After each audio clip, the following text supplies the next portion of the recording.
नमस्कार दोस्तों, ज्ञान गंगा में आपका स्वागत है। आज हम लोग एक नए टॉपिक भाज्य संख्याओं पर चर्चा करेंगे, जो कि यूपी टेट परीक्षा में अधिकतर पूछे जाते हैं और इस पर बहुत सारे सवाल आते हैं। तो सबसे पहले हम देखते हैं कि भाज्य संख्याएं क्या होती हैं। वह धनात्मक पूर्णांक संख्या जो एक और स्वयं के अलावा कम से कम एक और संख्या से पूर्णतः विभाजित होती है, भाज्य संख्या कहलाती है। अर्थात एक से बड़ी वह संख्या जिसका स्वयं और एक के अतिरिक्त कम से कम एक और धनात्मक गुणनखंड हो, भाज्य संख्या कहलाती है।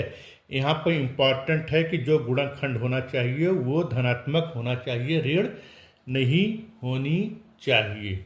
तो हम ये देख रहे हैं कि जैसे 4, 9, 15, 30, तो अब 4 का एक और 4 के अलावा 2 भी एक गुणनखंड है।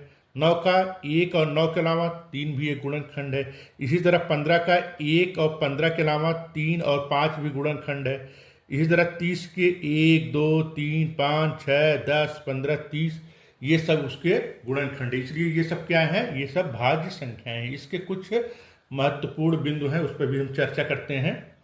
भाज्य संख्या के 2 से अधिक गुणनखंड होते हैं, यानी कि जो भाज्य संख्या होती है उसके 2 से अधिक गुणनखंड 2, 3, 4 हो सकते हैं। सबसे छोटी भाज्य संख्या 4 है, यानी कि उससे जो छोटी है वो सब क्या है, अभाज्य है। सबसे छोटी सम भाज्य संख्या क्या है, 4 है। सबसे छोटी विषम भाज्य संख्या 9 है। ऋणात्मक संख्याएं भाज्य या अभाज्य संख्याएं नहीं होती हैं, क्योंकि धनात्मक पूर्णांक की बात कर रहे हैं हम लोग और प्राकृतिक संख्या की, इसलिए ऋणात्मक संख्याएं नहीं होती हैं, भाज्य या अभाज्य संख्या। अब इस पर कुछ प्रश्न है, प्रश्न हम लोग देखते हैं। प्रश्न है, सबसे छोटी भाज्य संख्या है, सबसे छोटी भाज्य संख्या क्या है, 4 है। सबसे छोटी विषम भाज्य संख्या है, सबसे छोटी विषम भाज्य संख्या क्या है, 9 है।